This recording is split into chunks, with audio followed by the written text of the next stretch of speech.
Hey everyone, welcome to Woodville Farms in Woodville, Ontario. This was actually a very interesting project. What happened was it's called an insurance build. So half of an existing building was the roof caved in over the course of last winter, and obviously the customer needed a new building to replace that. But the difficult part of this is that we had to somehow join what was left of the old building to our new building. And that's where things become a little bit complicated when it comes to the design of the new building. So what we'll do is we'll walk around, we'll take you to where we've joined the two buildings, and you can take a look at it at that point. So as you can see, the building is still being worked on. We're just putting the eaves troughing on at this point. But I wanted you to see that connection between the old building. Obviously, we went with this, the old building had the standard paneling on it. With the new building, the customer wanted IMP panels, or insulated metal panels. They wanted a 5-inch insulated panel on the walls, and they went with a 6-inch insulated panel on the roof.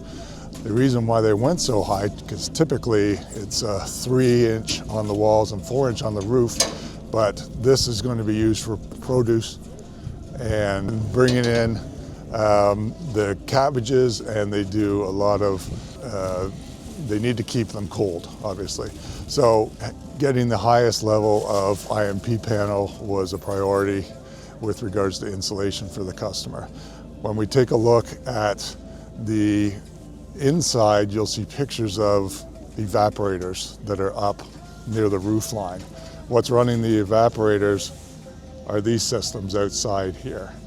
So you can see 3 of them, 3 electrical systems here that run the interior evaporator systems, which allow the customer to control the environment inside the building. So another factor that went into the design of this building was that the old building that we needed to attach to was 60 feet wide. The customer wanted the new building to be 80 feet wide. So what we have to do is you always have to match up the roof line. So when you take a look at this roof line, it looks like it's shorter at one end and longer at the other end, and that's because it is.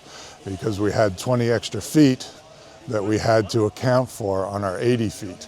So it's called an offset peak, and this is what we went with. The customer also wanted to build up this end of the foundation so that he could drive one of his access vehicles or trucks right into a loading bay door. The one thing that you'll note is that there are large vents on the top of the sidewalls and at the roof line. Once our building is completed, these vents will be showing up along our sidewalls and our roof as well, but they're not quite at that stage yet. So as you can see, we have the sidewall here of the old existing building. And as we move forward, you'll see that extra 20 feet that we came out. So again, there was 60 feet on the existing building, and we went an extra 20 feet, so 80 foot wide. So this is what our extra 20 feet look like when you come to the end of our building.